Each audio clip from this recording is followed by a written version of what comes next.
Assalamualaikum warahmatullahi wabarakatuh. Perkenalkan, saya Sriani Wahyuning Tias dengan NIM 101190032. Mahasiswa aktif dari program studi D3 Keperawatan tingkat 1A, Stikes Bakti Tunas Husada Kota Tasikmalaya. Video ini bertujuan untuk memenuhi salah satu tugas mata kuliah Bahasa Indonesia mengenai artikel kesehatan yang berjudul Peran Zat Gizi Mikro dalam Sistem Imunitas. Langsung saja saya akan membahas tentang artikel tersebut ya. Yang termasuk dalam zat gizi mikro adalah vitamin dan mineral. Salah satu peran vitamin dan mineral adalah sebagai antioksidan yang mampu memperkuat sistem daya tahan tubuh manusia atau sistem kekebalan tubuh manusia. Walaupun vitamin diperlukan tubuh dalam jumlah yang kecil, namun mempunyai peranan yang sangat penting. Vitamin adalah zat esensial yang diperlukan untuk membantu dalam kelancaran penyerapan zat gizi dan proses metabolisme tubuh. Begitu pula dengan mineral. Dalam jumlah kecil, beberapa mineral dibutuhkan tubuh untuk menjaga agar organ tubuh berfungsi secara normal. Lalu, apakah itu sistem imun? Sistem imun atau sistem kekebalan tubuh adalah kemampuan tubuh untuk melawan infeksi, meniadakan kerja toksin, dan faktor virulen lainnya yang bersifat antigenik dan imunogenik. Antigenik sendiri adalah sifat suatu senyawa yang mampu merangsang pembentukan antibodi spesifik terhadap senyawa tersebut. Lalu, imunogenik adalah senyawa yang dapat merangsang pembentukan kekebalan atau imunitas. Jika sistem kekebalan tubuh melemah, maka kemampuan untuk melindungi tubuh juga berkurang sehingga patogen hingga virus dapat tumbuh dan berkembang dalam tubuh manusia. Perlu diketahui bahwa sebagian besar vitamin dan seluruh mineral tidak dapat disintesa atau diperoleh oleh tubuh, sehingga harus diperoleh dari makanan terutama sayur, buah, dan pangan hewani. Untuk memenuhi kebutuhan vitamin dan mineral, maka diperlukan konsumsi makanan yang seimbang dan beragam. Yang termasuk dalam vitamin adalah vitamin A, D, E, K, B, dan C. Dan kemudian yang termasuk dalam mineral adalah magnesium, kalium, kalsium, zinc, selenium, tembaga, zat besi, klorida, dan lain-lain. Saya akan membahas beberapa yang termasuk dalam vitamin dalam sistem imun. Yang pertama ada vitamin A.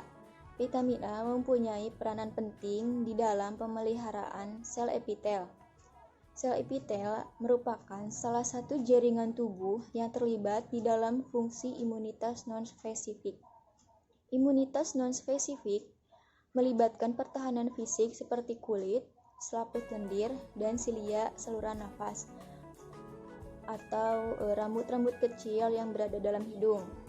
Hasil penelitian mengungkapkan bahwa anak-anak kekurangan vitamin A berisiko menderita penyakit saluran pernapasan dan mengalami keparahan penyakit diare. Vitamin A juga berfungsi sebagai ketajaman dalam penglihatan. Peranan vitamin E dalam sistem imun tubuh. Yang kedua ada vitamin E ya. Vitamin E merupakan vitamin larut lemak. Vitamin E sebagai antioksidan yang melindungi membran sel secara langsung dan juga menjaga permeabilitas membran. Lalu ada peranan vitamin C dalam sistem imun. Vitamin C dikenal sebagai antioksidan yang membantu menetralisir radikal bebas. Peran vitamin C adalah sebagai sintesa kolagen untuk menjaga kesehatan kulit. Kemudian, jika seorang yang mengalami kekurangan vitamin C dapat menimbulkan tanda-tanda klinis seperti pendarahan. Kemudian ada bisa bengkak di gusi, rasa nyeri pada persendian. Bisa juga mengalami sariawan ya. Lalu saya akan menjelaskan beberapa yang termasuk dalam mineral mengenai sistem imun. Pertama, ada zinc.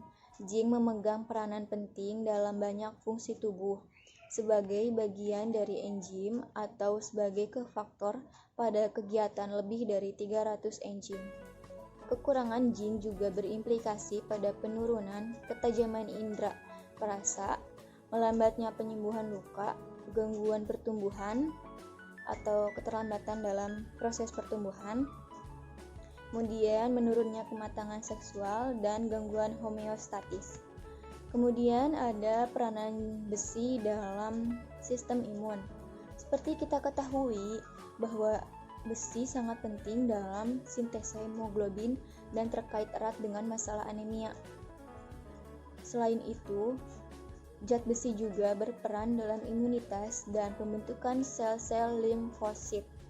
Kekurangan besi akan berdampak pada reaksi imunitas berupa aktivitas neutrofil yang menurun dan sebagai konsekuensinya, kemampuan untuk membunuh bakteri intraseluler secara nyata menjadi terganggu atau terhambat.